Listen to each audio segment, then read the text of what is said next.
¿Puedes dejarla? ¿Por qué me bajo a mí? Es porque escribí 4 líneas, ¿o no? Había... Después iba a traer las pruebas, se me olvidó. Después me las pueden pedir para revisarlas. Las tengo acá. Ya, hoy día vamos a hablar sobre la transición demográfica y la transición epidemiológica, que significa cómo cambia la estructura de la población desde el punto de vista demográfico y cómo eso tiene su correlato en una transición epidemiológica, es decir, en el perfil de morbilidad, en el perfil de mortalidad. Son dos procesos distintos, pero que van de la mano. ¿Ok? Una o dos preguntas siempre salen en el EUNACOM sobre transición demográfica, que es esto. En general sale lo que es, bueno, después le digo. Entonces, la demografía es el estudio de las poblaciones. En este estudio trata de la dimensión, o sea, el tamaño de la población, la estructura. Estamos hablando de la pirámide, si hay más personas jóvenes, si hay más personas mayores, si hay más hombres, más mujeres. A eso se refiere la estructura. La evolución, es decir, cómo era la composición demográfica en el año 1960 en Chile y cómo es hoy día o cómo era en 1920, y las características generales de la población. Los tipos de demografía, está la estática, que estudia la dimensión, o sea, el número de personas, las variables individuales como la edad, el sexo, el estado civil, el lugar de nacimiento y otras características, y el territorio dado como el lugar de residencia, como el país, por ejemplo, la tasa de mortalidad infantil en los distintos países, la esperanza de vida, o por región, cómo se comporta en la región de Arica y Parinacota y cómo se comporta en la región metropolitana o en Magallanes, provincia, ciudad, localidad, puede ser comuna. Esa es la estática. Como ejemplo de la estática están los censos, está el registro civil, nacimiento, defunciones, etc. ¿Se acuerdan qué tipo de fuentes de información son estas? ¿Primaria o secundaria? Primaria. Vayan a estudiar. De vuelta a epidemiología, porque es prerequisito para la salud pública. ¿Cuáles eran las fuentes primarias? Los estudios primarios, los que sacan los datos desde la primera vez. Hacen una investigación. Una investigación primaria. Y entonces la encuesta y el registro civil, los nacimientos, las defunciones, ¿qué son? La estadística y los censos son secundarios. Demografía dinámica. Esta es la otra parte de la demografía, ¿ya? Relativa a estudios para estimar el tipo de evolución que tienen las poblaciones en el tiempo y los mecanismos que intervienen en ellas. Por ejemplo, ¿cómo es? ¿Se acuerdan cuando hablamos de la prevalencia, cómo aumenta? Por ejemplo, las migraciones. Ya eso es demografía dinámica. Los nacimientos, los fallecimientos, la tasa de fecundidad, natalidad, mortalidad, migración interna y migración internacional. Y luego queda el saldo vegetativo, que es la diferencia entre nacimientos y defunciones por cada 1000 habitantes, con relación a la población total y para periodos de un año. Entonces, el saldo vegetativo va aumentando cuando la población está en crecimiento, cuando va creciendo la población. Y vamos a ver qué etapa de demografía es eso. Esto de la demografía estática, de la demografía dinámica, el saldo migratorio, lo preguntan eso a veces en el EUNACOM, ¿ya? Por eso les digo. El saldo migratorio está constituido por la diferencia entre dos fenómenos que se producen en la población: la inmigración y la emigración. Parece bastante obvio. La pirámide poblacional, me imagino que esa es la pirámide poblacional, ¿ya? ¿Qué es la pirámide poblacional? En primer lugar, es un histograma. ¿Se acuerdan? En estadística vieron lo que eran los histogramas. Entonces, ustedes la pueden ver acostada y tienen un gráfico de barras perfecto, ¿ya? Es un gráfico de barras que está de acuerdo a los quinquenios, generalmente son quinquenios, son los quinquenios de edad de la población. Y juntamos dos histogramas, uno para hombres y uno para mujeres. Eso está internacionalmente, es un estándar internacional, ¿ya? Entonces, La pirámide demográfica es un doble histograma de frecuencia o gráfico de barras dispuestas horizontalmente, cuya longitud es proporcional a la cantidad de personas que representan la edad y sexo de la población en cada una de dichas barras. Convencionalmente se indican los grupos de edad de la población masculina a la izquierda y los que representan la población femenina a la derecha. A su vez, en el eje de las ordenadas se disponen e identifican los grupos de edad, por lo general de 5 en 5 años o quinquenios, es decir, desde los 2 años, por ejemplo, desde 1 año a 4 años, pero son 4 años, 11 meses, 29 días. Por eso voy hasta el 4, pero son 5 años. No es necesario, o sea, no es que les voy a preguntar la definición de memoria de pirámide demográfica, pero deben entenderla para que puedan interpretarla. Y la interpretación sí, eso sí tienen que entender, ¿ya? Y las pirámides tienen distintas formas dependiendo del periodo de transición que tenemos como población. Entonces, por ejemplo, si estamos en el año 1910, ¿cuántos nacimientos habían? Entonces, acá que son, o sea, cuando hablamos de las personas pequeñas, menos de 4 años, ¿cómo debería ser la base? ¿Ancha o angosta? Y en un país muy envejecido como Japón, por ejemplo, que nacen muy poco, angosta. Entonces, esta forma va cambiando. Y en un país que aumenta la esperanza de vida, ¿cómo sería esta parte? Más ancha, ¿cierto? Hasta el punto que podría ser casi del mismo porte que la base. O sea, nacen los mismos que llegan a la vejez y no hay nuevos nacimientos. Ya. Esto es una pirámide de Chile construida de acuerdo a los datos del Censo Poblacional del año 2017. ¿Ya? Esto es 2017. Nosotros estamos en una etapa de transición demográfica, no llegamos al nivel de Japón, pero tampoco estamos al nivel de Haití, por ejemplo, ¿ya? O Afganistán, o los países que tienen las peores condiciones de salud. Estamos en un proceso de transición. Ahora, esto vamos a tener que revisarlo con las nuevas estadísticas, porque las estadísticas van un poquito desfasadas, ¿ya? Siempre van 2 años, 3 años desfasados, los estudios, los registros, cuesta, hay que calcularlo, entonces el Ministerio de Salud de línea a veces va un poquito desfasado.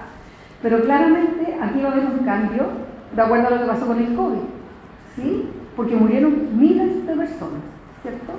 ¿Y de qué edad son los que murieron más? Las mayores. Entonces vamos a tener que ver qué pasa con esta parte, pues, porque la esperanza de vida nuestra era súper larga, ¿sí? Era súper alta, sobre 80 años, las mujeres más, pero se murieron muchas personas de esa edad. Por lo tanto, algo va a pasar aquí con la pirámide poblacional post-COVID. También ocurre eso en las guerras. En las guerras, ¿en qué periodo de etario se agota la pirámide? Al medio. ¿Por qué? Porque son las personas que van a la guerra y mueren también por mí. Este es lo que hablamos. Esto, cuando una población va envejeciendo, ¿qué es el índice de Burgdorfer? Es una representación gráfica que compara porcentaje de población en el grupo entre los 5 y los 14 años con el de 45 hasta 64. Cuando el primer grupo es más numeroso, la población se considera joven, acá. Cuando ambos grupos son aproximadamente iguales, se habla de una población madura, y si el grupo de 5 a 14 es menor, es una población envejecida. Ahí está el resumen. De 5 a 14 mayor que los mayores, mayor que los de 45 a 64, joven. Después se estaciona la población y después envejece. Estos son los tipos de pirámide. Esto es una línea, pero imaginen que aquí hay un histograma, ¿ya? Un histograma. ¿Cuál es la pagoda? Base amplia, vértice afilado. Es decir, que hay aquí cantidad de nacimientos y acá poquito mayor. Entonces son poblaciones jóvenes que tienen alta natalidad, pero también se mueren harto. Pues miren, si nacen harto, se mueren montones y llegan muy poquito a esta edad. Propia de países jóvenes y subdesarrollados. La población se concentra en la edad joven, ¿ya? ¿Me podrían dar un ejemplo de algún país que esté acá, que no sea lo que yo nombré? Los de África, acá está la campana, que es una base ancha, o sea, todavía nacen bastantes niños. Es propia de una población joven que tiende a envejecer, es decir, está en transición, poblaciones estacionarias que tienden al envejecimiento, o sea, nacen hartos, se mueren pocos y quedan bastante adultos mayores. Se trata de una población en transición desde subdesarrollado hacia en vías de desarrollo. Podría parecer, o sea, este es como un poquito el periodo que nosotros estamos, aunque estamos en la etapa terminal de la transición. Y esta es la regresiva, que es una base estrecha, no crece la población, hay una zona media superior ensanchada. La mayoría de la población se encuentra entre los 30 y 40 años, la población regresiva en franco envejecimiento, es propia de países desarrollados cuyo crecimiento es negativo. Entonces, por los países desarrollados, por ejemplo en Europa, ¿cómo es desde el punto de vista de la edad esos países? Por ejemplo, España, envejecido. Ya. Entonces, ¿qué pasó con la tasa de mortalidad en esos países? ¿Disminuye? Se murieron más las personas mayores. Se disparó la tasa de mortalidad, sobre todo los adultos mayores. Pues son más viejos. Si tienen más viejos, se mueren más de COVID. ¿Qué pasó con el COVID? Sí, pero seguramente hay menos tasa de mortalidad infantil. Claro, sí, además el COVID no mató tantos niños. Entonces, muy probable que España, no sé específicamente, lo vamos a ver en otra clase, pero muy probable que haya como igualado nuestra tasa de mortalidad o incluso superado, pero no porque esté en menos desarrollo, sino porque tiene una población más envejecida, porque se tiene que morir más, y ahí es cuando uno, ¿qué hace? Estratifica la población, ¿sí? La estandariza. Entonces, si tuviéramos la misma cantidad de viejos, ¿cómo se morirían acá y cómo se morirían allá? ¿Okay? Para eso uno estandariza la población cuando calculaba las tasas, ¿se acuerdan? A propósito. En cuanto a los tres, sería como mejor explicar como un país que quede en campana, para que haya una población tanto que nace como una población adulta. Yo diría que no hay como un mejor, porque en verdad todas las poblaciones desarrolladas tienen esa forma y queremos ser desarrolladas. Tendríamos que solucionarlo de otra forma, como lo hacen los países europeos con la migración, por ejemplo. Pero en verdad todos los países que se van a desarrollar no nacen hijos. Ahí lo vamos a ver la tasa de fecundidad. A propósito, cuando uno compara tasas de mortalidad infantil entre una región y otra, ¿influye la cantidad de población en cada región o no? ¿Por qué? Porque Es tasa, Porque no es proporción. no, Algunos se equivocan, varios se equivocaron en eso. No importa que sean 20 millones en Santiago y uno en otra región. porque es proporcional. Tasa, sí, pues el denominador está ya por tasa, Claro. está el riesgo. Ya no podemos decir que se mueren más porque hay más personas. en prevalencia ¿Ok? En cualquier tasa, eso no es un factor. sí, me refiero con prevalencia si es un factor de cantidad de personas. Cuando hay prevalencia de... Depende del tipo de persona. Si tengo una prevalencia, o sea, si tengo altos adultos mayores, probablemente mi prevalencia de hipertensión va a ser mayor. Pero ahí yo tengo que ver la composición de la población. Ya. Entonces, claro, ahí podría ser. Ahí podría ser. Otras cosas, ya. Entonces, ¿qué es la transición demográfica? Es pasar desde acá a acá. Acá la pagoda con alta mortalidad y alta natalidad, la campana baja mortalidad y alta natalidad, y el bulbo baja mortalidad y baja natalidad. Acuérdense de esto, ¿ya? Pero acuérdense, no se confundan después.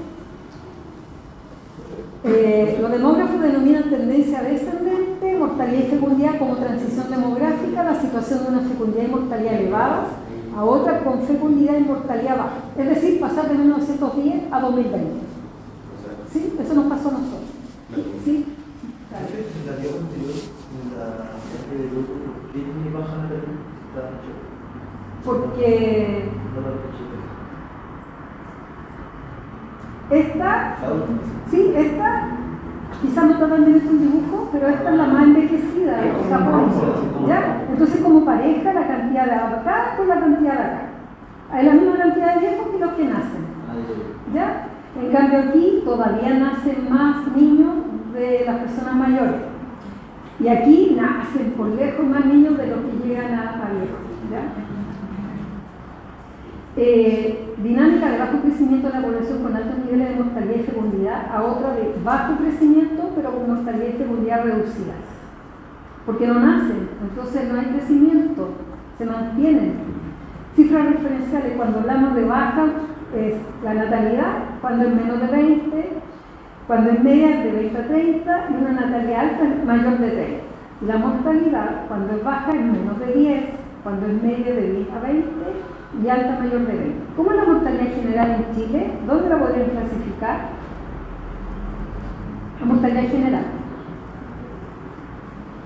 Bajo. Baja. Está aquí, debajo de 10 incluso. De hecho, es muy baja. Menor que la tasa de mortalidad infantil. Ya, entonces estas son las etapas. La pretransicional, natalidad, mortalidad elevada, crecimiento poblacional bajo. Aquí el crecimiento bajo, igual que en la más envejecida, pero por distintas razones. Aquí es porque se mueren muchos. Allá porque nacen los mismos que llegan a viejos. En ambas crece poco la población. ¿Ya? Piensen que obviamente no crecía la población si la esperanza de vida era de 26 años, ¿se acuerdan? Entonces no crece la población, se mantiene. Ya, esto es preindustrial, no planificación familiar, muchos niños fallecían, plaga, hambruna, muy pobre, la higiene. Etapa transicional inicial, alta natalidad, mortalidad comienza a descender, crecimiento poblacional elevado. Mejoras en la medicina, hay medicamentos, vacunas, servicios sanitarios y condiciones de vida. La plena transición, natalidad empieza a descender, la mortalidad se estabiliza y el crecimiento medio desacelerado. ¿Qué pasa aquí?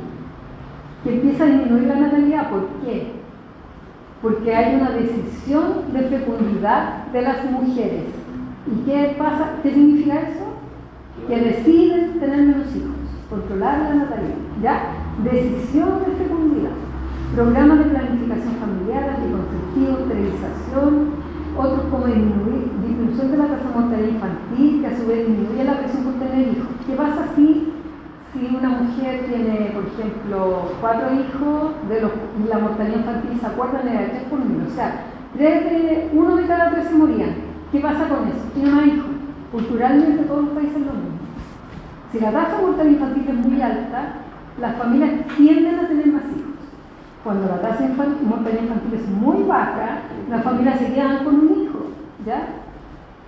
Eso tiene una explicación sociológica un poco larga, pero por ejemplo, en la Edad Media, el capital de una familia era tener a sus hijos, porque iban a poder trabajar en la agricultura. Necesitamos muchas manos en una familia para sobrevivir. ¿Ya? Es un tema sociológico antropológico. La etapa transicional avanzada con natalidad baja, mortalidad baja y crecimiento poblacional lento bajo. Y la etapa post-transicional, fecundidad por debajo del nivel de reemplazo, baja mortalidad, crecimiento bajo nulo. Argentina y Uruguay están en este periodo porque ellos empezaron mucho antes. De hecho, Uruguay es el país más envejecido que hay de Sudamérica. ¿En cuál etapa podrían situar a Chile, por ejemplo?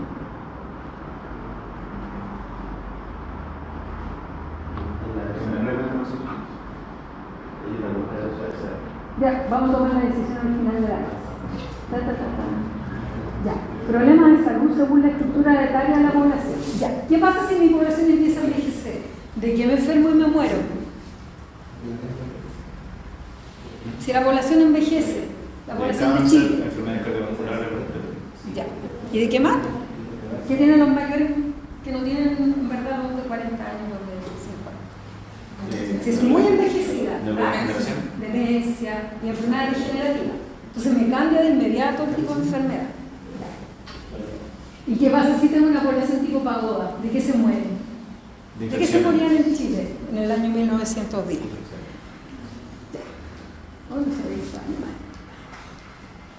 Ya, entonces, si tengo una población joven, tengo problemas de salud vinculados a la materno infantil, pues se acuerda la mortalidad infantil, la mortalidad materna, enfermedad infecciosa, desnutrición, patología aguda. Solución, programa materno infantil. Un ejemplo ya. Población envejecida, problemas de salud vinculados al área del adulto y adolescente, crónicas, degenerativas e invalidables. Tenemos que orientar nuestros programas de acuerdo al tipo de estructura poblacional que tenemos.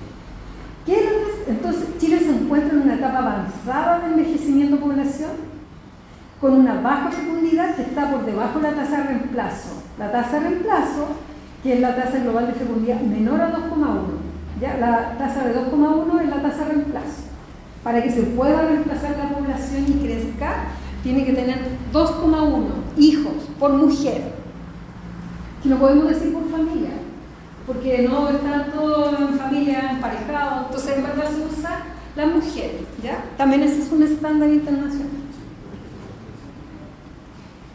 Ya, Y desde el inicio del 2000 hay un bajo nivel de mortalidad con aumento sostenido de la esperanza de vida en la C. Las proyecciones de la población en base al censo 2017 dan cuenta que estos fenómenos se acentuarán con el paso del tiempo, lo cual conllevaría en 2050. En Chile se proyectan 176 mayores de 64 por cada 100 menores de 15 años. Imagínense. Ahora eso genera problemas sociales. Como las personas mayores ya están inactivas desde el punto de vista laboral, desde el punto de vista del ingreso. Tienen una pensión, ni siquiera todos, pero los que tienen una pensión, ¿cuánto por debajo del sueldo que tenían antes de jubilar? ¿Quién sostiene, como país digo, no como familia? ¿Quién sostiene esa población? Entonces es un tremendo problema social. Bueno, desde los 20 se produce un descenso de la tasa de mortalidad. En 1920, 256 niños antes de un año. Eso suena muy trágico. Un recién nacido tenía una expectativa de vida de solo 31,5 años, 32 si era mujer y 31 si era hombre. En la década de 60 se le suma una disminución en la tasa de natalidad, aunque comienza la transición demográfica. Podríamos decir que en los años 60 se inicia nuestra transición demográfica. Los menores de 15 años han disminuido su aporte porcentualmente, los adultos mayores van aumentando y el envejecimiento demográfico de la población. ¿Ya? Bueno, ahí están las pirámides, miren, 1960, esto en el año 1910 de haber sido más todavía marcado, 1992, 2002, 2017. Miren cómo va cambiando la forma. La esperanza de vida al nacer, 1920, así ha ido aumentando nuestra esperanza de vida.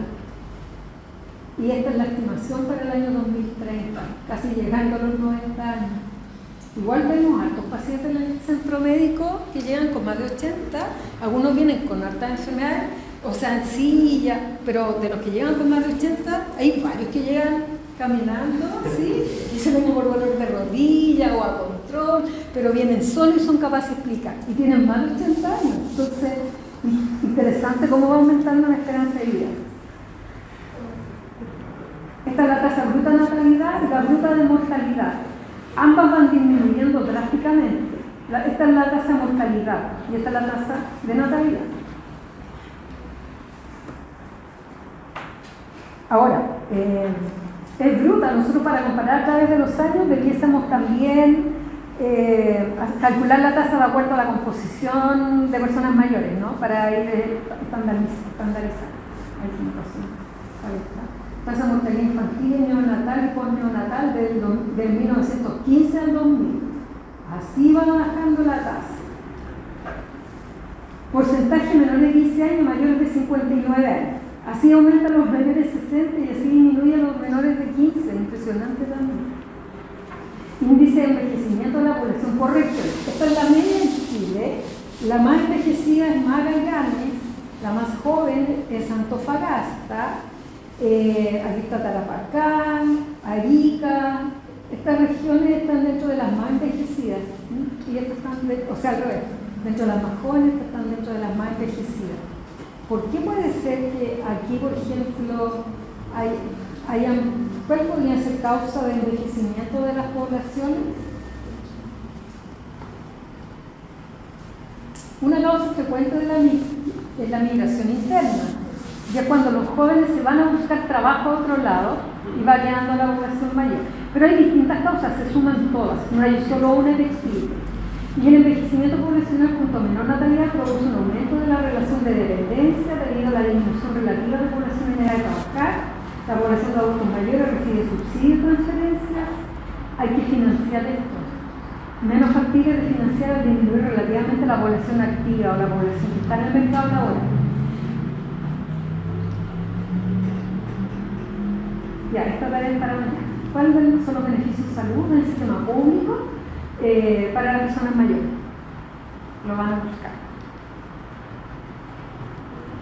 Bueno, de partida, hace unos poquitos años atrás, se eliminó el 7% que cotizaban los jubilados. Ahora ya no pagan el 7% con eso. Ganan poquito, entonces además de costar el 7%, de 300 lucas de pensión, se sienten 30 lucas. O sea, un poquito menos, como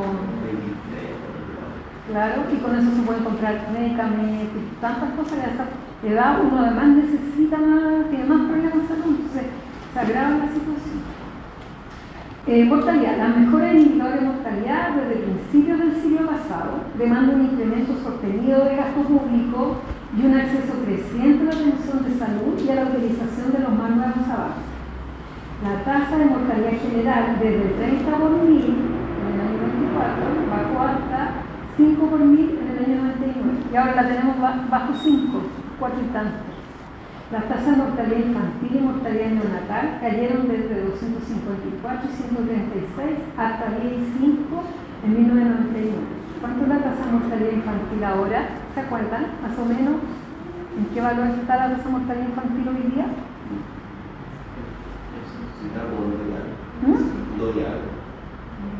Es más alta que la mortalidad general. Como 100. Muy bien. Siempre es más alta que la mortalidad general, ¿ya? Porque hay una edad de vulnerabilidad. Es alta, al igual que mucho más alta la persona más de 60, obviamente. Pero la de mortalidad infantil igual siempre va a ser más alta que la mortalidad general. ¿Y en qué edad se mueren los niños principalmente? En los menores de un año. Y dentro de los menores de un año, ¿a qué edad se mueren más? Los que se van a morir, ¿a qué edad se mueren más? ¿Cuál es la edad en que se mueren más los niños menores de un año? Lo menos de un mes. Y mientras más chiquito más. ¿Por qué se mueren más? Porque ahí está la enfermedad más grave que tienen los niños.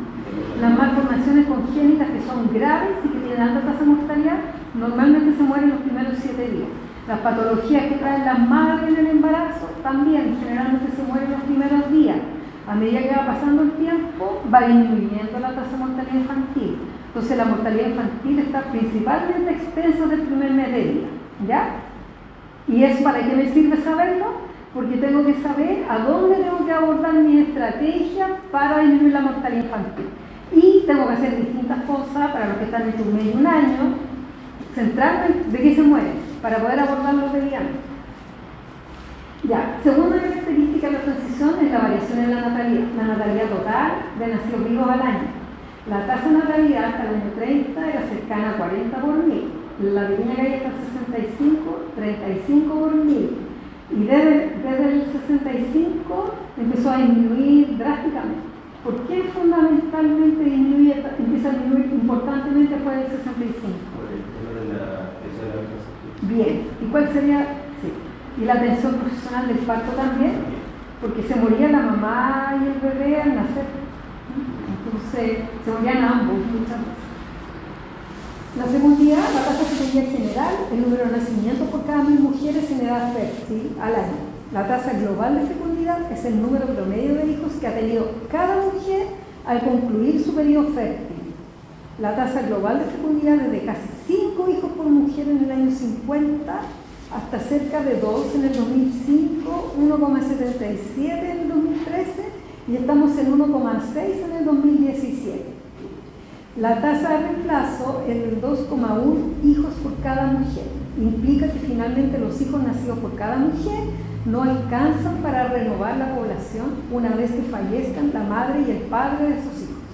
O sea, si son 2 personas que tienen un hijo y tienen menos de 2, se está achicando la población. ¿Sí? O sea que si tienen 2 se mantienen, pero menos de 2, Necesitan necesitan que son más de 2, se hagan. De hecho, 2,1 ya es bajito. Si pensamos que algunos son igual pueden morir, ¿ya? Entonces como que va disminuyendo. Lo que pasa en los países más envejecidos, que de hecho es 1, así, y difícilmente, incluso puede ser menos.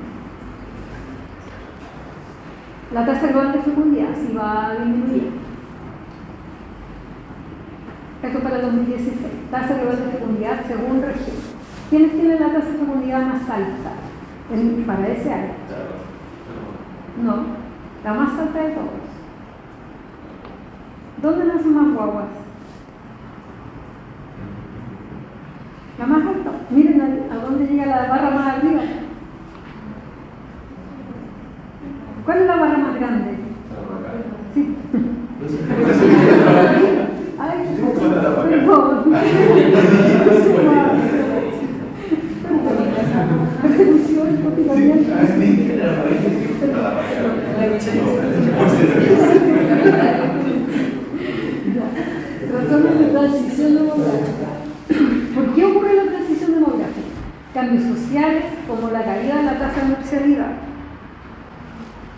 Cambios socioeconómicos, aumento significativo en el nivel educacional de las mujeres chilenas y su relación con el número de hijos promedio de familia.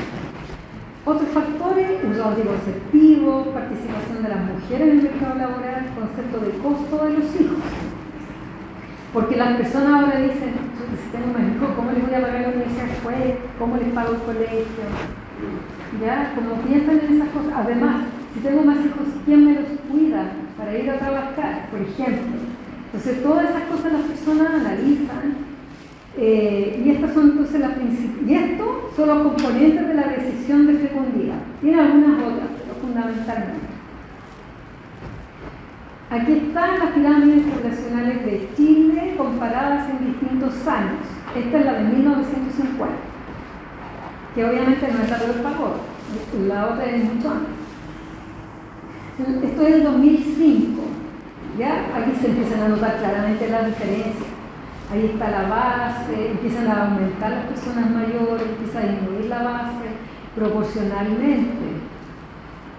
Porque, claro, igual somos más millones de habitantes, el número absoluto, nacen más niños que en 1910. El número absoluto, porque eran muy poquitos millones de personas. Pero la forma, la proporción, la tasa es la que disminuye. Esto es 2025. Estas son proyecciones, de acuerdo al censo del 2017. Es una cosa muy importante los censos. Me sirven para proyectar toda la composición demográfica. ¿Ah? ¿Qué? Estas son personas de 2017 o 2005, porque abajo dice 2005. Antes por la encuesta 2005. Porque para Que el COVID igual a la igual se otra, va. es igual que la otra. Sí, yo creo que para el COVID igual, como que se va. Que hasta que haya la nueva, Se va a ajustar un poco. pero tiene que haber el nuevo censo. Y lo otro va a ser también una estimación, porque lo ideal es el censo que en verdad determina datos más duros. Ya, algunas estadísticas vitales y proyección. La tasa global de fecundidad para el 2017 era de 1,6. La tasa bruta de nupcialidad de 3,3 por 1000 habitantes en 2017, que también ha bajado enormemente. O sea, las personas se casan poco ahora. La tasa bruta de mortalidad 5,8 por 1000 habitantes. El índice de envejecimiento 63,1. Los adultos mayores por cada 100 menores de 15 años, proyección al 30 de junio del 2020. Esta es la tasa bruta, no está estandarizada. ¿Ya? Las personas extranjeras residentes en Chile, 1,5 millones. Estimación al 31 de diciembre del 2019. ¿Cómo puede variar la composición demográfica con la migración extranjera, por ejemplo? ¿Qué podría aumentar o disminuir? Aumenta, por ejemplo, la tasa de natalidad, porque las mujeres extranjeras quizás tienen un menor control con centros anticonceptivos. O sea, traen su pirámide de allá. ¿En qué proceso están ellos? Ahora va a depender de qué país. Por supuesto que la migración de Haití era la primera que vino, o sea, la tasa de natalidad altísima, pero acá los niños no se van a morir. Además, entonces aporta al niño, porque allá probablemente nacen muchos, pero también se mueren. Acá van a nacer hasta que se conviertan en personas de ya muchos años y adquieran en verdad la cultura del país al que llegan, por eso tarda unos años. Entonces van a tener muchos hijos, pero ya no se van a morir, porque en Chile a todos los niños se les atiende, independiente que estén indocumentados, ¿ya? Pero si viniera, por ejemplo, de un país envejecido sería al revés, pero normalmente las migraciones son de países que tienen algunas dificultades o por la guerra, etcétera, entonces vienen en otra condición.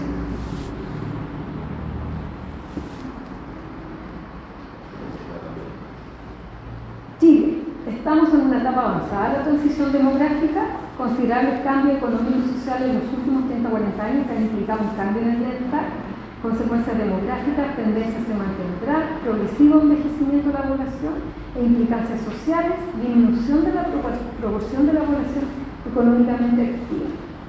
Y esto nos genera hartos desafíos, como que, por ejemplo, que van a tener en sí el costo de manutención de todas esas personas.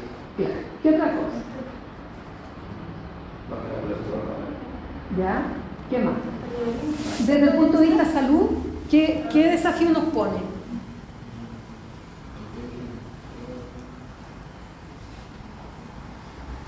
La atención del manejo de múltiples patologías. Y de personas mayores, que van cambiando. porque probablemente en el año 60, ¿cuál era el fines del 50? ¿Cuál era el principal objetivo como estrategia de salud en Chile? Que nos dio resultados. ¿Cuál era? Se mueren menos niños. Era el programa materno-infantil.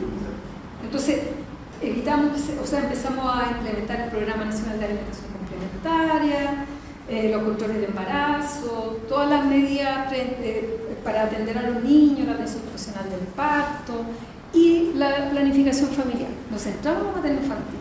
Hoy día se hace todo eso, o sea, seguimos cuidando a las madres y a los niños, pero no es hoy día la estrategia central. Hoy día, ¿hacia dónde tenemos que ir? Ese es el desafío para hacerlo, ¿sí? ¿Y cómo financiarlo? Claro, una forma podría ser a través de la estructura de impuestos, pero hay que verlo, eso es complejo. No, y le decía que como incluir la población activa económicamente, incluye igual en las personas que después, Sí, por el tema de los impuestos. claro.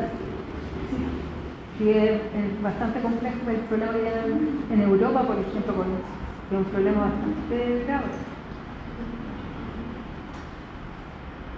Entonces, uno de los mayores problemas del envejecimiento de la población es que aumentan los costos de salud y hay menos ahorro. Una política integral de envejecimiento positivo significa que esos años sean de la mayor autonomía. Porque, ¿qué pasa hoy día con los adultos mayores? Que un porcentaje importante tienen movilidad reducida, tienen muchas enfermedades, tienen mala calidad de salud, mala calidad de vida, están los programas postrados. Entonces, ese es un tema importante. No están los especialistas necesarios y el modelo de atención no está orientado hoy día a esa población, ¿cierto? Ya. Descanso. 15 minutos. Y vamos por las transiciones de IMF.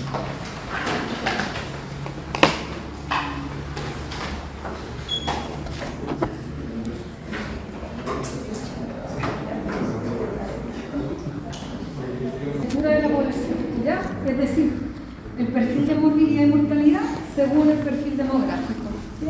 Proceso mediante el cual las enfermedades transmisibles disminuyen y se incrementan las enfermedades no transmisibles, siendo las principales causas de morbilidad y mortalidad de las poblaciones. ¿Qué es la transición epidemiológica? Un proceso dinámico en el cual los patrones de salud o enfermedad de una sociedad se van transformando en respuesta a cambios más amplios de índole demográficos, económicos, tecnológicos, políticos, culturales y biológicos. Paso de un perfil epidemiológico propio de sociedades subdesarrolladas a otro con las características del llamado desarrollo. Por ejemplo, ¿me pueden dar un ejemplo de un cambio, de un factor biológico que pueda influir? La aparición de un vector. Sí, el COVID, que nos mató a varios miles de personas y va a cambiar la pirámide, claro. Un ejemplo de algún factor político. Cambio de gobierno con distintas perspectivas económicas. ¿Ya? ¿Cómo le digo? Que restrinja a lo mejor los recursos, o al revés, que dé altos recursos para algún programa especial. Ya. Entonces pasa un perfil epidemiológico propio de sociedad subdesarrollada a otro con características del llamado desarrollo. Entonces, ¿cuál sería el de una sociedad subdesarrollada? Altos niveles de mortalidad, particularmente por enfermedades infecciosas. Al otro perfil de mortalidad que se reduce considerablemente, siendo las enfermedades degenerativas y no transmisibles las principales causas de mortalidad y morbilidad. A ver, si tenemos una sociedad envejecida y que tiene altas enfermedades, o sea que van aumentando las enfermedades degenerativas, el cáncer, ya los factores de riesgo, ¿por qué no aumenta tanto la mortalidad? Que envejece, por la enfermedad se mueren más, ¿no? Pero hay algo ahí entre medio que hace que a pesar de este cambio demográfico no se mueren tanto, o sea, igual disminuye la mortalidad. ¿Qué cosas hay entre medio que evitan eso? La medida de prevención. ¿Ya? O sea, el sistema de salud, Sí, ¿ya? Tener un sistema de salud organizado y con todas las estrategias, y la atención, porque los cánceres se mueren menos de hace 30 años. Hay cánceres que no se mueren o que tienen un pronóstico casi el mismo que si no tuviese cáncer, ¿no? Entonces, también hay cosas entre medio que producen ese quiebre. La difteria, número de fallecidos y tasa de mortalidad, de 1917 a 2014. Así disminuyó la difteria y el número de fallecidos. Difteria, número de casos y tasa de incidencia en Chile de 1932 a 2014. ¿Por qué disminuyó la difteria tan drásticamente? Y por supuesto, si disminuyó la difteria, disminuyó la mortalidad por difteria. ¿Qué hicimos que controló la difteria? Algo que Chile es campeón para eso. La vacuna de la difteria. Incidencia y mortalidad por poliomielitis Chile, periodo 1932 al 2015. ¿Qué hizo que disminuyera y que lográramos erradicar la polio en Chile?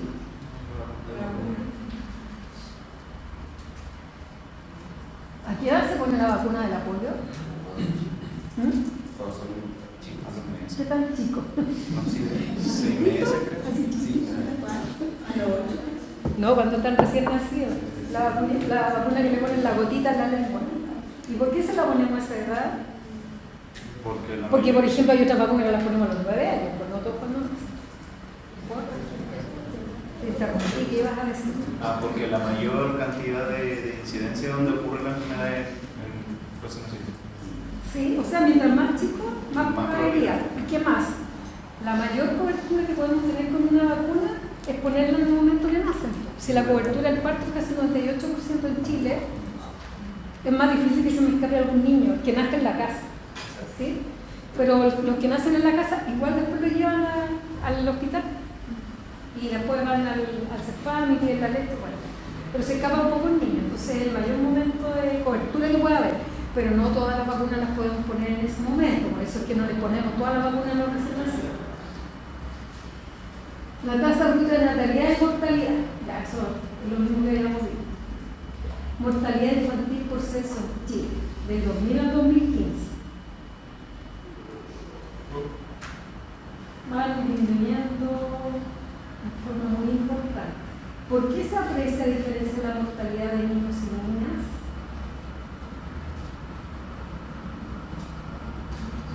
¿Por qué podría ser? No podría. Porque para saberlo tendremos que hacer un estudio. ¿Por qué podría ser que hay diferencia? Los hombres y mujeres, mayor la diferencia en adultos, ¿no? La prensalía de hecho es diferente, pero en los niños ¿Puede ser por enfermedades congénitas? sí. Lo que me llamó la atención fue la forma que tenía el hombre Como zigzagueante. Sí, muy zigzagueante, la del hombre más. Una parejita. Sí, el hombre más zigzagueante en los últimos años de 2010 hacia 2015. ¿Tiene alguna razón eso? Pero no hay los colores. Sí, hombres se recuerdan. Sí, porque 7.7, 7.3, 7, 6.1, 6.8, 6. Entonces va como bajando, subiendo. Sí, pero eso puede ser un problema estadístico, porque a veces hay una variedad tan grande entre una tasa de mortalidad y otra en una localidad. De hecho, no sé si se acuerdan cuando veíamos las tasas de mortalidad infantil, las regiones que tienen menos casos que una cantidad de números de fallecidos, no se calcula tasa de mortalidad, ¿se acuerdan? Porque si en un lugar, por ejemplo, ¿cuánta gente vive? 300. Hay localidades donde hay menos gente. Hay localidades pequeñitas donde pueden vivir 80 personas. Y se muere un niño de 80, la tasa va a ser bastante alta. O sea, va a ser un número de casos muy alto. Entonces, no es representativo. Si el otro año no muere ninguno, va a disminuir la tasa de mortalidad. Y no significa nada, solamente que es muy chiquitita la población. Ya. Entonces es una falsa tasa. Ya. Mortalidad por diabetes, diabetes mellitus 2 hasta los 70 años y total según sexo.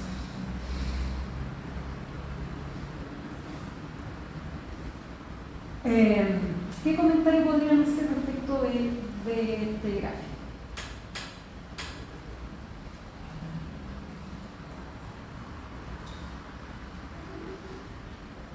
Que la tasa de mortalidad en menores de 70 años es menor que la mortalidad sobre los 70. Ya. Mecanismo desencadenante de la transición epidemiológica, la transición demográfica, porque es como el aspecto más importante. Disminución de la fecundidad, modifica la estructura etaria, los cambios de los factores de riesgo, influyen en la incidencia de enfermedades, avances tecnológicos en la salud y la gestión de los servicios de salud modifica la letalidad. ¿Ya? Un ejemplo de un factor de riesgo que influye en la incidencia de enfermedades. ¿Se acuerdan de la transición epidemiológica? De un estado al otro. Ejemplo de un factor de riesgo que se asocie con este tipo de resultados. ¿De qué era que nos moríamos? Ya. No, ahora. Ahora. ¿Ya? ¿Ya? ¿Qué más? ¿De qué más? ¿Cáncer y? ¿Ya? Entonces, ¿qué es un ejemplo de algún factor de riesgo que se haya modificado? Ya. Ya. O sea, hay factores de riesgo que van cambiando también. Probablemente si comparamos el año 30, no sé, no, el nivel de obesidad que hay en Chile ahora, de acuerdo a la encuesta de salud, no es. Acuérdense que en esa época había desnutrición, en cambio ahora tenemos los niñitos chiquititos obesos. Entonces, factores de riesgo también cambian. Doctora, ¿y la contaminación ambiental? También, cáncer. De hecho, la tasa de mortalidad de enfermedades cardiovasculares es la causa, la tasa de mortalidad, la primera causa son las enfermedades cardiovasculares hasta el año 2019. Y ahí se quebró la tendencia. Y pasó a primer lugar, ¿cuál? Cáncer. Desde el 2019. Bueno, ahora fue el COVID la primera causa de muerte. ¿Ya? Transformación en la sociedad, caracterizado por la producción industrial y la prestación de servicios, la urbanización, la desigualdad, la inequidad, el empobrecimiento. Porque ¿qué otra característica tenemos de la transición epidemiológica? Que no es igual en todas las comunas del país, porque igual hay comunas donde la tasa de mortalidad infantil es alta. ¿Sí? Entonces, pese a que como país vamos avanzando en nuestros indicadores de salud, no es parejo para todos los lugares que hay en Chile. Ya, consumo riesgoso de alcohol. ¿Qué impacto tiene el alcohol en la mortalidad? Aumentan los accidentes de tránsito. Bien. En las causas de muerte en el orden lo vamos a ver en la clase de situaciones de salud en Chile. Pero la séptima causa de muerte en hombres son los accidentes de tránsito, o sea, las causas externas, que no aparecen en las mujeres, que aparecen muy por debajo. ¿Por qué? Por conducta de riesgo. Y con el alcohol, no solamente se accidentan en auto, ¿qué más les pasa? Claro, peleas, se cuchillan, o sea, todas las causas externas, violencia. Entonces, pero también se enferman de algunas cosas con el alcohol. ¿De qué se enferman? Claro. Consumo tabaco. Población no fumadora, 66,7% nacional. Población fumadora, 33,3%. O sea, un tercio de la población es fumadora, con los factores de riesgo que tiene. ¿Qué puede pasar si yo fumo harto? O sea, si fumo un cigarro al día por 20 años, tengo riesgo de una cosa, ¿de qué? Si fumo poquito, es cancerígeno el cigarro, ¿cierto? Entonces no está tan asociado con la dosis. O sea, el cigarro es cancerígeno. Ya. Pero si fumo harto, ¿cuáles son mis mayores efectos? Enfermedad pulmonar. ¿Ya? ¿Cómo se llama? ¿Ya? ¿Qué más? Y también el desarrollo de cosas, mayores de cosas y accidentes. ¿Qué accidente? Cerebrovascular. Cardiovascular, ya. El tabaco es una de las principales causas de infarto, de accidente cerebrovascular, ¿ya?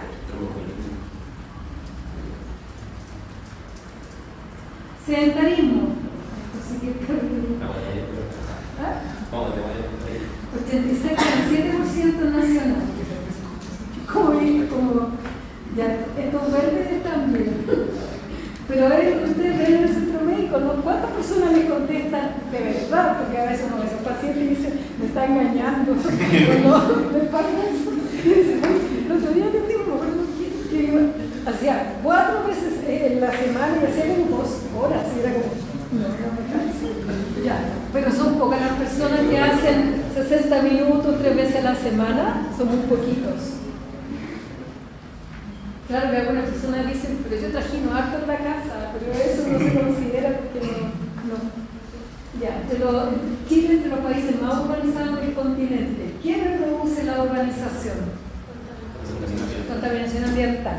Que podría no ser así, porque uno podría tomar medidas políticas para evitar la contaminación, pero normalmente ocurre. Bueno, en nuestro país la población es fundamentalmente urbana, ¿ya? Hay poca población rural. En algunas regiones hay más población rural, pero en general es sobre el 90% ahora. Desigualdad, ese es otro problema que tenemos, ¿sí? La desigualdad sigue siendo elevada.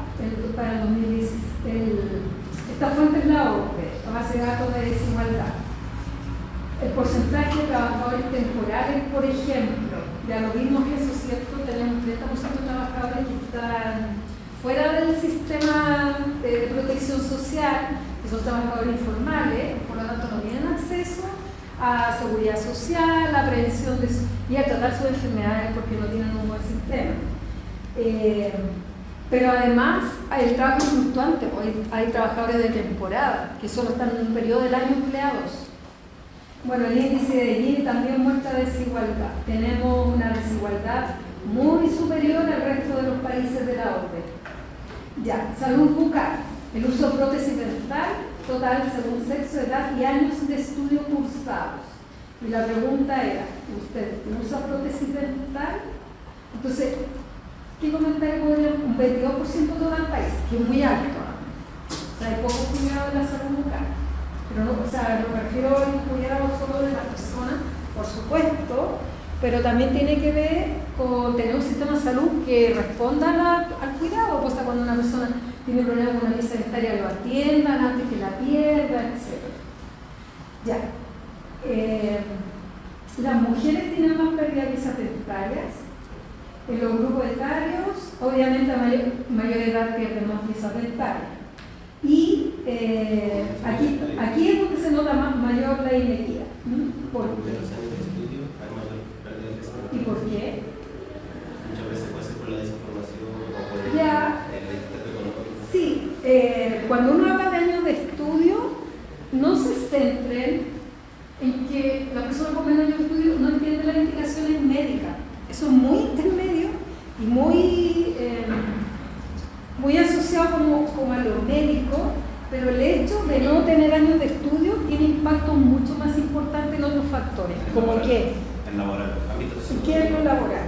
¿Por qué lo laboral? Que optan a trabajos que no requieren de títulos y que por ¿Ya? eso son remunerados con el sueldo mínimo. Por eso, o sea, años de estudio determina fuertemente mi nivel de ingreso, mis condiciones, mis factores de riesgo donde yo vivo, la posibilidad que tengo de acceder a distintas cosas. Entonces, la educación no es fundamentalmente que entienda lo que le dice el médico, ¿ya? Es fundamentalmente que se enferma más, que tiene más factores de riesgo, que gana menos plata, ¿ya? No tiene el mismo acceso al sistema Que no de tiene el salud. mismo acceso al sistema de salud, ni a todas las otras cosas, por lo que vimos, no tiene acceso a una alimentación de buena calidad, ¿ya? Entonces no se centren tanto en lo tan medicalizado, porque no es lo que tiene más impacto en salud. El riesgo cardiovascular, mire, hombre, mujer. Ya, lo vamos a ver más detalle mejor en la situación de salud en Chile. Ya, expresiones y características de las transiciones biológicas, cambio de las principales causas de muerte, carga de enfermedad se mueve de los grupos más jóvenes a los de mayor edad, el tránsito de una situación dominada por la mortalidad al dominio de la movilidad, ¿sí? Porque tenemos personas mayores, muchas más, y por lo tanto tenemos más carga de enfermedad, más que muertes. Y pasa de un proceso agudo y transitorio, la enfermedad pasa a ser un estatus crónico, porque todas esas enfermedades que estamos hablando son crónicas, excepto los accidentes. Ya, entonces en resumen, etapa inicial, alta mortalidad general infantil, baja esperanza de vida al nacer, alta fecundidad, enfermedad transmisible. Transición epidemiológica, transición de los riesgos. a un entorno final en que hay baja mortalidad general infantil, alta esperanza de vida de nacer, baja fecundidad, enfermedades no transmisibles.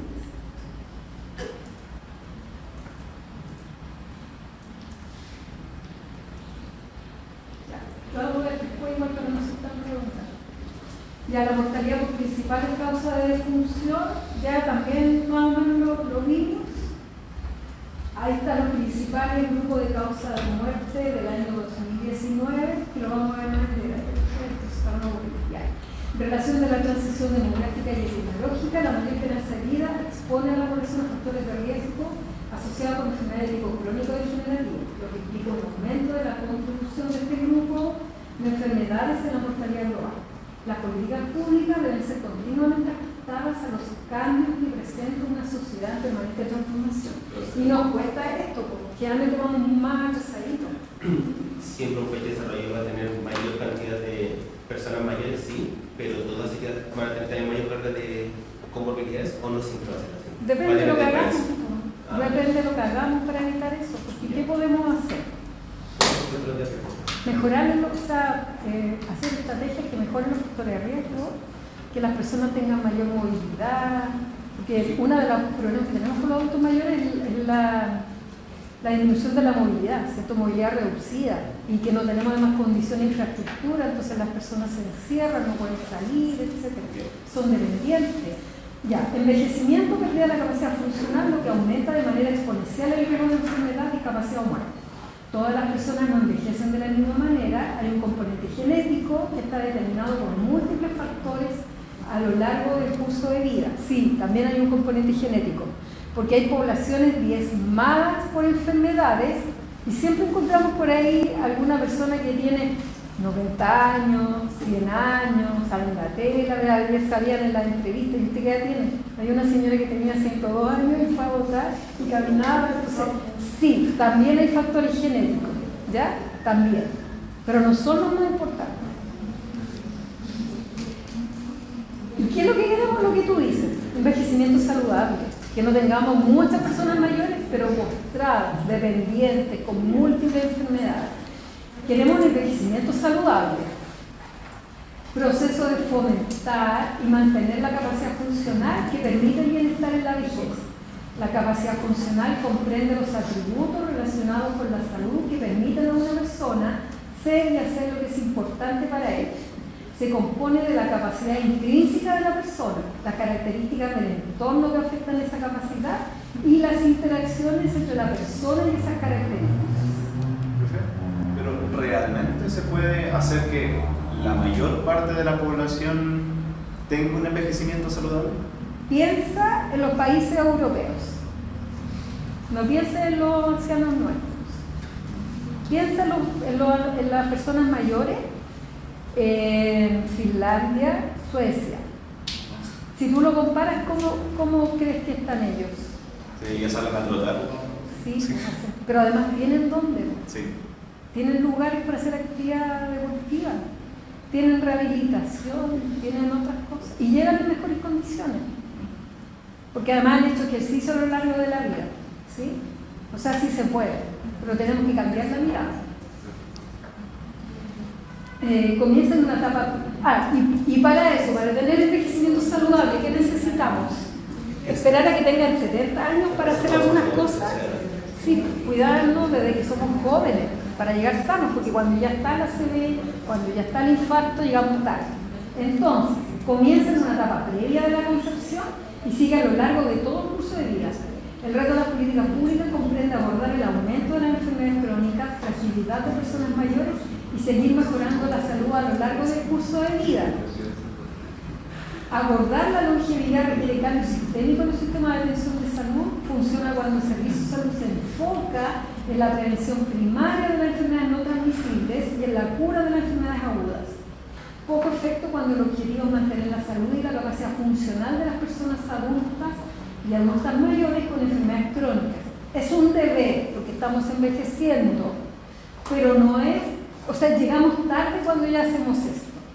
En América Latina y el Caribe, las cortes que llegaron a los 70 años de edad después del 2000 son únicas porque en gran medida son el producto de intervenciones de salud pública que aumentaron la sobrevida infantil. Estuvieron expuestas a enfermedades infecciosas y desnutrición en una etapa temprana de la vida, lo que más adelante puede contribuir a la aparición de enfermedades crónicas y fragilidad, porque si tuvo desnutrición en la infancia, va a tener muchas enfermedades crónicas a largo plazo. Pero si tiene obesidad en la infancia, ¿cómo se visualiza su pronóstico de vida? Va a tener diabetes a temprana edad, ¿sí? Y todas las otras enfermedades.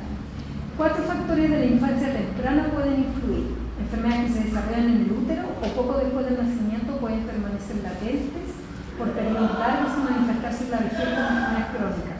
Las enfermedades que se presentan en la infancia temprana. Los episodios recurrentes de enfermedades infecciosas durante la infancia temprana y procesos inflamatorios prolongados y las condiciones socioeconómicas de la infancia temprana podrían tener efectos perjudiciales en la salud de una persona en los años posteriores de vida. 2 de cada 3 personas mayores tienen una enfermedad crónica, artritis, enfermedad respiratoria crónica, diabetes, cardiopatía y hipertensión. A medida que aumenta el número de enfermedades crónicas que sufre una persona, también aumentan los riesgos de deterioro del estado funcional, la hospitalización y la carga de enfermedades. ¿Cuáles son nuestros retos? Los efectos demográficos, cambio en la estructura de edad y tasa de crecimiento, las consecuencias económicas, la productividad, las pensiones, los costos de la atención que van aumentando, los efectos sociales, desigualdad, cambio en la carga de dependencia y sobre el sistema de salud, presión por servicios más complejos, especializados y mayor tecnología. Ahora sí que era la última. Ya, para las políticas públicas, ¿cuáles son nuestras implicancias? Incorporar situaciones problemáticas actuales, mayor efectividad y eficiencia. Para la inversión pública y privada, reestructurar y reorientar, mayor focalización en grupos de interés. Para la equidad de los derechos humanos, oportunidad de mayor incidencia en los grupos y zonas más rezagadas. Cerrar las brechas existentes.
Podrían decir, adelante.